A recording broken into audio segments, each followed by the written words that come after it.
제가 수업하고 졸업한 신학교 뒷산에는 설립자이신 박윤선 목사님의 작은 묘가 있습니다. 그 묘에 있는 묘비에 써 있는 말씀은 마태복음 6장 34절, 오늘 본문 마지막 말씀입니다. 그러므로 내일 일을 걱정하지 말라. 내일 일은 내일이 맡아서 걱정할 것이요 한날의 괴로움은 그날에 겪는 것으로 충분하다. 신학교 시절 그 뒷산을 올라 산책하고 그 묘비 앞에 서서 신학생들이 잠시 기도하고 또 무릎을 꿇고 오래 기도하기도 하는 그런 모습들을 보면서 그 묘비의 말씀을 많이 묵상을 합니다. 그런데 저는 그 묘비 앞에서 때로 기도할 때 이런 생각이 들었습니다.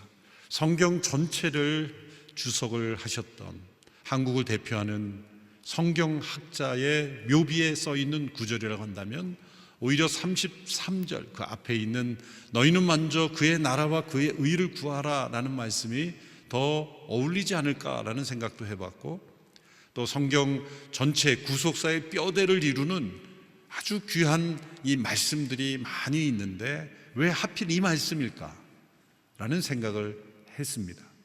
너무나 평범해 보이고 신학적이지 않은 것 같은 그런 말씀을 평생 좌표로 삼고 사셨기 때문입니다. 그러나 이 말씀은 복잡한 신학을 담고 있지 않을지라도 가장 중요한 우리의 삶의 신앙의 본질이요, 또 우리가 이 땅을 어떻게 살아가야 될지를 알려주시는 말씀이기에 그분은 매일매일 이 말씀을 붙잡고 사셨기 때문입니다. 내일 일을 걱정하지 말라는 말씀은 미래에 대한 어떤 계획이나 준비도 없이 되는 대로 아무렇게나 살라는 말씀이 분명 아닐 것입니다.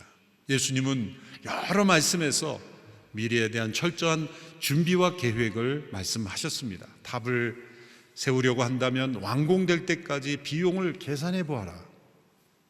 전쟁을 하면 과연 그 전쟁이 승산이 있는지 정확하게 판단해 보아라.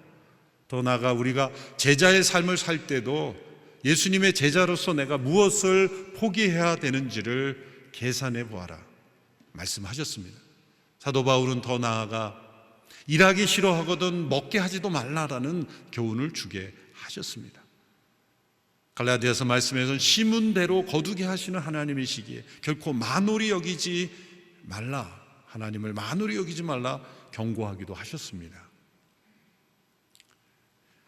내일 일을 걱정하지 말라는 것이 이처럼 내일에 대한 준비 없이 오늘의 의무를 저버리는 그런 삶이 아니지만, 어떤 사람들은 때로 내일 죽을 것이니 그저 먹고 마시자라고 생각하며 살아갑니다. 그러한 생각을 하고 있는 사람들은 내일에 대한 걱정이 없는 것이 아니라 도리어 내일에 대한 걱정으로 가득 차서 그것을 회피하고 그것을 잊어버리고자 어떤 마취 상태에 들어가는 삶을 사는 것뿐입니다.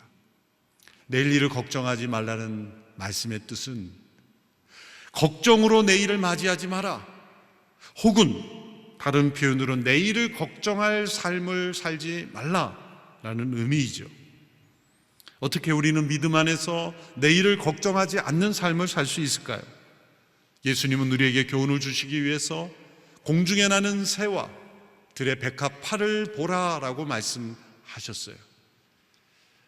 하나님께서 창조하신 이 피조물 가운데, 특별히 자연 만물 가운데 하나님의 손길이 담겨 있기에 하나님의 진리를 발견할 수 있고 또 하나님의 섭리를 발견할 수 있습니다. 그래서 예수님께서 종종 우리에게 교훈을 주시기 위해서, 하나님 나라의 교훈을 주시기 위해서 씨앗이 밭에 뿌려지는 그런 비유를 비롯하여 여러 자연 속의 현상을 이끌어 오시기도 하셨습니다. 그런데 내일을 걱정하지 않는 삶에 대해 말씀하시며 공중에 나는 새를 보라, 그리고 들의 백합화를 보라고 말씀하셨어요. 이 두 종류의 자연 피조물을 통해 우리는 무엇을 배우라는 것입니까? 말씀 그대로 이 두 가지를 통해 배워야 하는 것은 내일을 걱정하지 않는 삶입니다. 공중에 나는 새, 들의 백합화, 들풀을 보고 내일을 걱정하지 않는 삶을 배우라는 거예요. 예수님께서 이런 자연의 피조물을 비유로 대입하실 때 너무 많은 것을 해석하려고 하면 그 본질을 벗어나는 거예요. 비유도 마찬가지입니다. 예수님이 어떤 비유를 말씀하실 때 그 비유를 통해 모든 것을 다 해석하려고 하려면 잘못 해석하는 겁니다. 대개 비유는 원 포인트, 그 상황 속에 주시는 그 교훈에 집중할 때 올바른 해석이 되는 겁니다. 이 새와 꽃을 통해 내일을 걱정하지 않는 삶을 말씀하셨어요. 종종 EBS에서 이 동물의 세계, 자연의 세계에 대한 다큐가 나올 때 유심히 저는 보곤 합니다. 얼마 전에 이 새가 이 새끼 새들을 양육하는 모습을 보았어요. 그 둥지를 만들고 그 새끼들을 낳기 위해서 그 부리 하나를 가지고 그 둥지를 만드는 모습, 참 기묘한 모습이었습니다. 작은 곤충들을 입으로 쪼아서 그 곤충들을 그 짓이겨서 그 둥지를 만들어 가더라고요. 자기 몸만 간신히 들어갈 수 있는 그 출입구를 만들어서 그 가족을 보호하고 그 애써 만든 둥지 안에서 이 새끼들을 낳죠. 새끼들이, 조그만 새끼들이 이렇게 나옵니다. 먹이를 달라고. 거미새는 어디선가 먹이를 마련해다 그 입에 넣어줍니다. 한 입으로 하나를 넣어주면 되는데 그걸 어떻게 쪼갤 수가 없으니까 다 먹어버리니까 또 가야 되고 또 가야 되고, 여러 번 그렇게 비행을 하면서 새끼들을 기르는 모습을 봅니다. 그러한 새들을 어떻게 다 먹일 수 있을까? 놀라운 것은 우리가 알기로는 굶어 죽는 새는 없다는 거죠.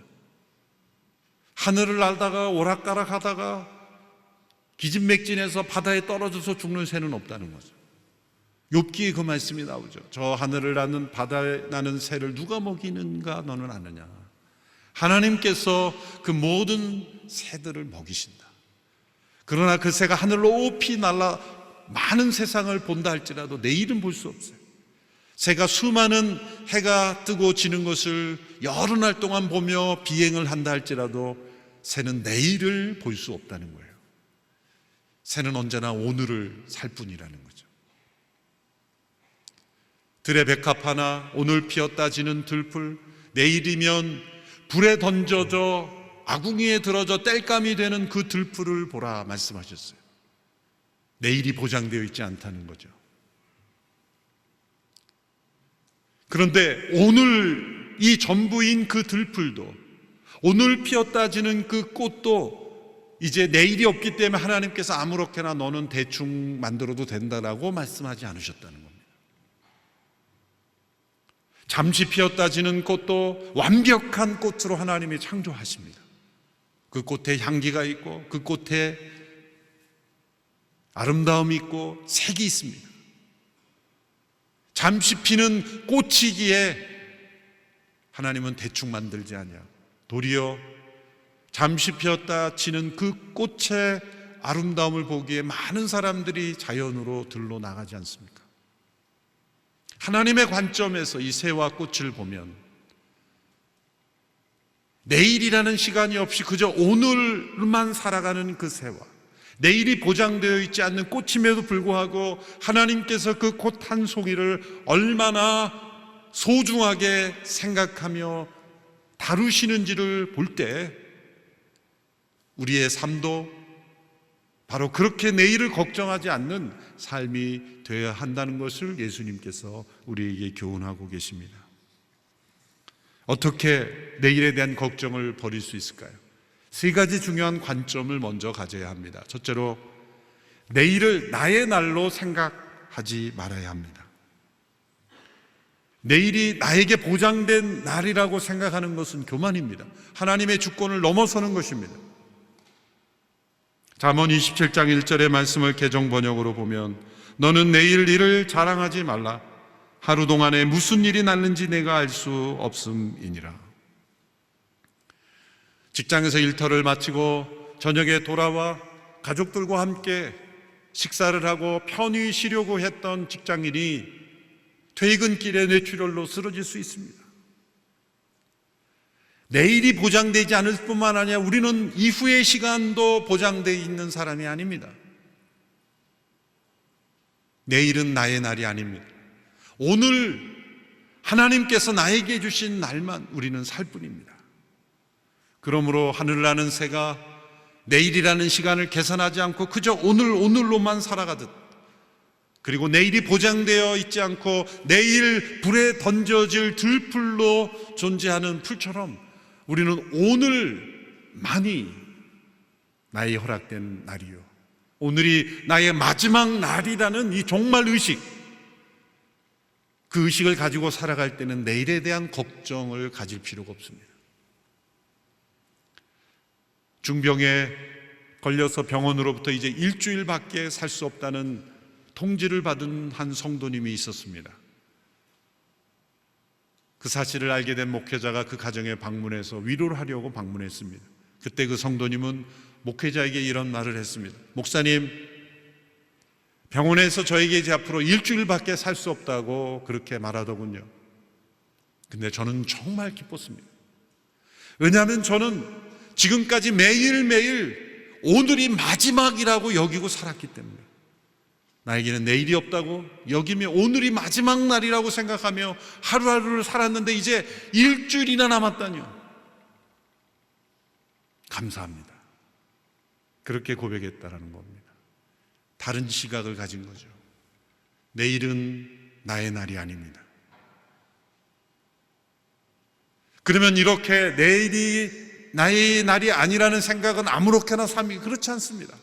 오늘이 마지막 날이라고 생각하고 지금 이 순간부터 오늘 자정까지 살아보십시오. 내일은 나에게 없습니다. 저와 여러분에게 내일은 없다고 생각하고 오늘 하루를 산다면 오늘은 어떻게 살까요? 이제 내일이 없기 때문에 이제 막 삽니까? 그렇지 않습니다. 가장 소중한 것을 가장 소중하게 여기며 하루를 살 겁니다. 이런 종말 의식이 우리에게 필요합니다. 예수님께서 가르쳐 주신 주기도문에도 이 오늘이라는 단어가 중요하게 들어가 있어요. 오늘 우리에게 일용할 양식을 주시고 오늘 악한 자에게서 벗어나기를 기도했고 오늘 하나님의 나라에 더 합당하기를 기도하신 거예요. 그래서 이 오늘날이라는 단어가 그 뒤에 나오는 기도를 다 포함하는 거예요. 먼 미래에 주의 나라가 임하고 먼 미래에 악한 자로부터 벗어나는 게 아니라 오늘 하루 속에 주의 나라가 임하기를 기도하라는 겁니다. 매일매일의 기도입니다. 두 번째 우리가 가져야 될 시각은 스스로 내일의 괴로움을 만들지 말아야 합니다. 유명한 기독교 철학자 쉐렌 키에르케고르가 이렇게 말했습니다. 내일에 대한 걱정은 인간 스스로가 발명한 괴로움이다. 인간 스스로 만들어내는 괴로움이 있습니다. 그것은 오늘에 해당되지 않는 괴로움이에요. 예수님께서 이렇게 말씀하셨죠. 한날의 괴로움은 그날에 겪는 것으로 충분하니라. 개역개정에는 한날의 괴로움은 그날의 족하니라 이렇게 번역했습니다. 이 말씀은 예수님께서 우리에게 걱정하지 말라고 하시면서 괴로움이 없을 것이라고 말씀하지 않으셨다는 겁니다. 괴로움이 있을 겁니다. 그날 괴로움이 있을 겁니다. 오늘의 괴로움이 있고 또 내일이 주어진다면 내일의 괴로움이 있을 거예요. 복음은 세상에 괴로움이 없을 거라고 보장하지 않고 또 괴로움이 잠시만 있을 거라고 보장하지 않습니다. 복음은 우리의 인생에 괴로움이 존재하고 그 괴로움을 두려워하지 않고 그 괴로움을 이기고 괴로움 속에서 하나님의 섭리를 체험하는 삶을 설명합니다. 복음은 일은 내일이 맡아서 걱정할 것이요, 개정 번역에서는 내일은 내일이 염려할 것이요 이렇게 번역했습니다. 내일이라는 시간을 주격으로 마치 내일이 염려하는 것으로 그렇게 표시한 이유는 무엇일까요? 내일의 주인은 누구입니까? 우리가 아니라 하나님이십니다. 만일 내일을 주신다면 그 내일의 주인은 하나님이시기에 하나님이 주신 괴로움이라면 내일 하나님께서 이길 힘을 주실 것이라는 믿음을 가지라는 겁니다. 그런데 내일의 괴로움이라면 오늘의 괴로움 속에서 내일의 괴로움을 이길 힘은 주어지지 않아요. 그건 내일 주어지는 거예요. 오늘 그 힘을 주어지지 않았는데 내일의 괴로움을 우리는 끌어옵니다. 미리 가져옵니다. 그러면 이길 힘이 없는 거예요. 하나님은 그날 오늘 이길 힘을 주시는 하나님이시기 때문입니다. 사실 어떤 괴로움 그 자체보다 그 괴로움을 생각하면서 가져온 걱정이 더 괴롭게 하는 것 아시지 않습니까?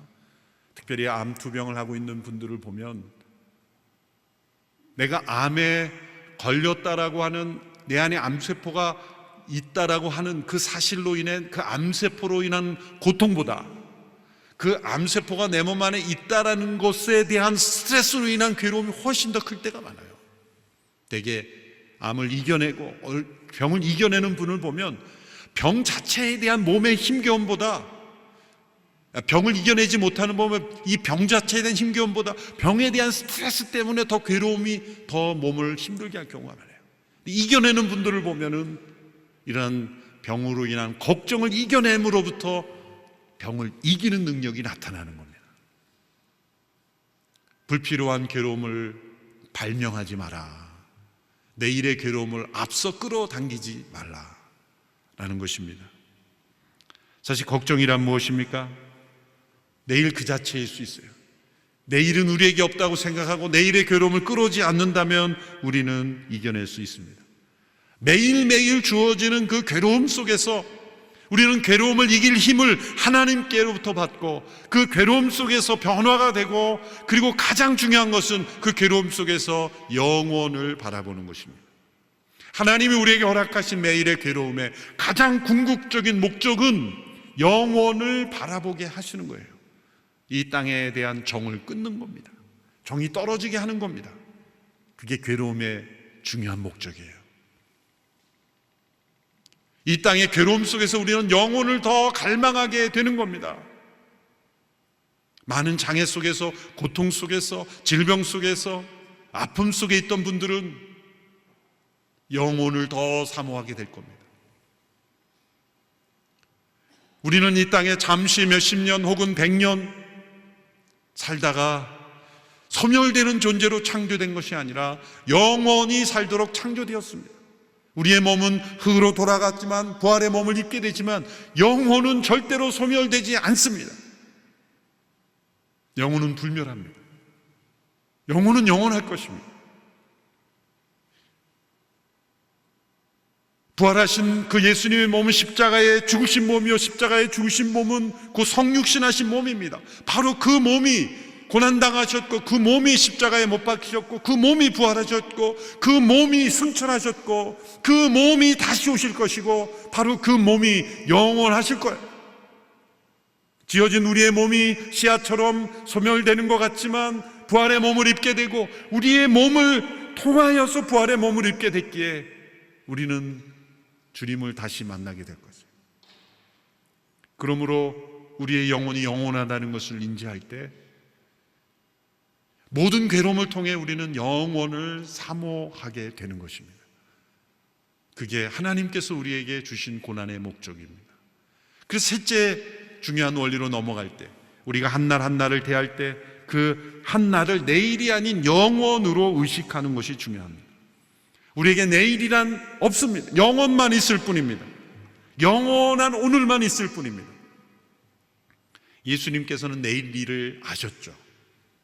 내일 제자들이 배신하고 다 도망가고 불법 재판에 넘겨지고 고난받고 조롱받고 채찍에 맞고 십자가에 못 박혀 죽으시는 그 내일의 고통을 예수님은 아셨어요. 그런데 예수님이 잡혀가시기 전날 제자들과 함께 나누셨던 최후의 만찬과 제자의 섬김의 모습을 보여주면 그 내일의 고통을 아는 분 같지 않은 분 아닙니까? 우리가 만일 내일 나에게 그런 엄청난 고통이 있을 것을 안다면 오늘 그 내일에 대한 걱정으로 막 벌벌 떨지 않을까요?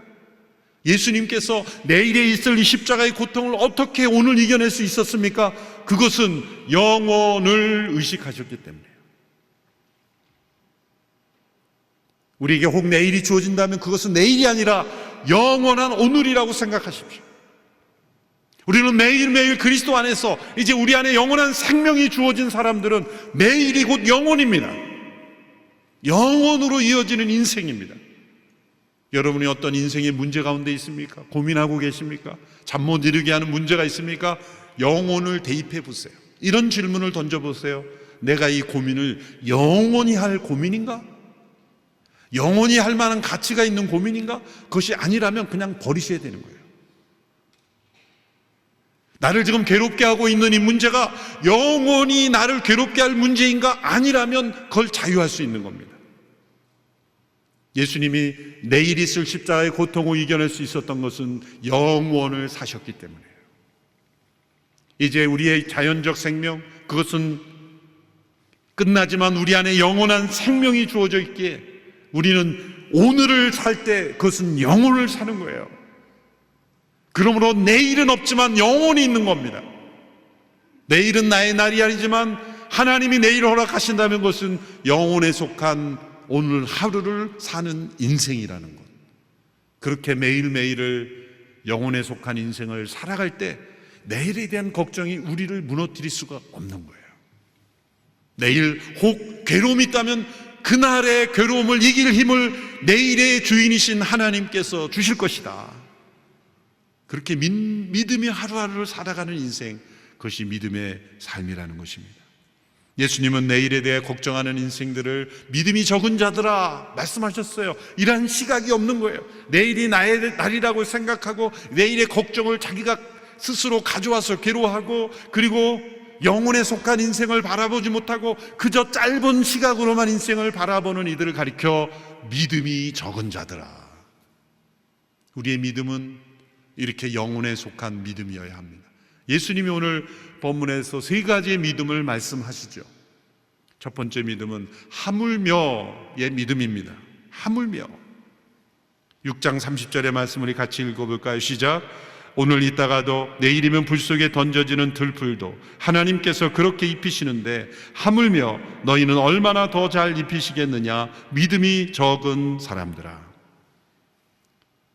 6장 30절을 다 암송하면 참 좋아요. 그런데 암송이 잘 안 되죠. 저도 잘 안 돼요. 그래서 간단하게 외우십시오. 하물며. 미래의 걱정이 다가옵니까? 한 단어로 외치세요. 하물며. 그럼 6장 30절이 튀어나오는 거예요. 성경을 암송할 때 꼭 자구 조사까지 하나까지 완벽하게 외워야 암송했다는 게 아니라 그 말씀의 능력을 믿는 게 진짜 암송이에요. 토시 하나까지 다 외우면 번역이 바뀌면 또 헷갈려서 안 되는 거예요. 그걸 또 걱정해요. 이 말씀을 암송하면서 완벽하게 암송하지 못했다는 거로 또 걱정해요. 성경 암송이 그렇게 돼서는 안 되죠. 우리 스트레스 주려고 암송하라는 게 아니에요. 그러면 간단하게 외우십시오. 함께 해보십시오. 시작. 하물며. 저 공중의 새도 먹이시는 하나님, 저 하루 있다가 불에 던져지는 들풀도 아름답게 입히시는 하나님께서 하물며 나와 같이 하나님의 형상대로 지음받은 이를 하나님께서 돌보지 아니하시겠느냐. 이런 믿음의 배짱을 말씀하십니다. 두 번째 믿음은 아신다의 믿음이에요. 6장 32절의 말씀 같이 읽습니다. 시작. 이 모든 것은 이방 사람들이나 추구하는 것이다. 하늘에 계신 너희 아버지께서는 너희에게 이런 것이 필요하다는 것을 아신다. 32절도 암송하면 얼마나 좋아요. 암송이 잘 안 돼요. 한 단어만 기억하세요. 아신다. 하나님은 우리의 모든 필요를 아십니다. 하나님이 우리의 필요를 모르기 때문에 알려드리는 것이 아니라 아시는데 왜 구하라고 합니까? 그것은 우리가 모르기 때문이에요. 또 주셔도 하나님이 주신 줄 모르기 때문이고 내 능력으로 얻었다고 착각하기 때문입니다.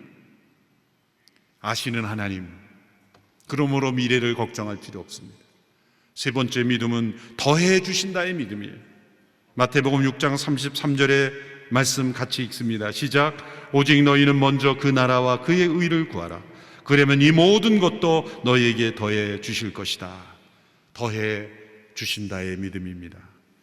홍해 선교회를 만들어 40년 동안 중동 선교를 했던 캐나다의 한 의료 선교사님이 어떤 분이 40년 동안 어떻게 이 많은 사역을 감당했습니까? 어느 선교단체에 후원했습니까? 라는 대답에 저의 후원단체는 마태복음 6장 33절입니다 라고 대답했습니다. 먼저 그의 나라와 그의 의를 구하는 자에게 모든 것을 더해 주시는 그 하나님에 대한 믿음입니다. 먼저 구하라는 것은 앞서 우리가 말한 의식주를 비롯한 모든 삶의 필요를 다 하나님 예수님께서 무시하신다는 뜻이 아닙니다. 그런 염세주의, 폐쇄주의, 그런 극단적인 금욕주의를 말씀하시는 것이 아닙니다. 우선순위를 말씀하시는 거예요. 먼저 우리에게 있어야 될 걱정이 있다면 나머지는 걱정하지 않아도 돼요. 진짜 걱정해야 될 것을 걱정하라는 거예요. 내 안에 먼저 그의 나라와 그의 의에 대한 그런 간절함이 있는지를 걱정하라는 거예요. 나머지는 걱정할 필요가 없어요. 진짜 우리에게 걱정해야 될 것, 하나님의 나라 의가 있는가? 내 안에 영생이 있는가? 내 안에 합당한 믿음이 있는가? 내 안에 그런 부활의 소망이 있는가를 걱정하라는 거예요. 하나님의 뜻대로 하는 근심만 우리에게 있어야 합니다. 그럼 나머지 모든 것은 더해 주시는 거예요. C.S. 루이스가 우선순위에 대한 유명한 말이 있죠. 두 번째 것들을 첫 번째 놓음으로써 그것을 얻을 수는 없다. 첫 번째 것을 첫 번째에 놓을 때 두 번째 것들은 얻을 수 있고, 그 두 번째 것들이 억압되는 것이 아니라 더 증가되는 것이다. 미국의 스티븐 코비라는 분이 First things first, 소중한 것을 먼저 하라, 중요한 것을 먼저, 유명한 책을 쓴 사실은 C.S. 루이스가 먼저 오래전에 써놓은 문장입니다. 가장 중요한 것을 먼저 할 때 나머지는 덤으로 하나님께서 주신다라는 것입니다. 믿음의 능력은 내일의 걱정과 싸울 필요가 없다는 거예요. 왜? 우리는 내일이 없기 때문에. 우리에게는 영원한 오늘만 있을 뿐입니다. 그러므로 내일의 걱정으로 우리의 삶을 무너뜨리지 아니하고 그의 나라와 그의 의를 구하며 매일의 괴로움을 이기며 승리하는 삶, 이것이 믿음의 삶인 줄로 믿습니다. 내일의 걱정으로부터 자유로운 믿음으로 승리하는 우리 모든 성도들이 되기를 축원합니다. 기도하겠습니다. 하나님 아버지, 내일의 걱정으로부터 자유로운 믿음의 삶을 허락하시며 영원한 생명의 삶을 허락하시니 감사합니다. 어렵고 힘든 고난의 삶을 살고 있는 모든 성도들, 장애인 가정으로 힘겨운 삶을 살고 있는 지체들, 경제적 어려움, 육체의 질병, 많은 관계의 고통 속에 있는 성도들, 미래의 걱정으로부터 자유케 되는 믿음으로 승리케 하옵소서. 예수님의 이름으로 기도하옵나이다. 아멘.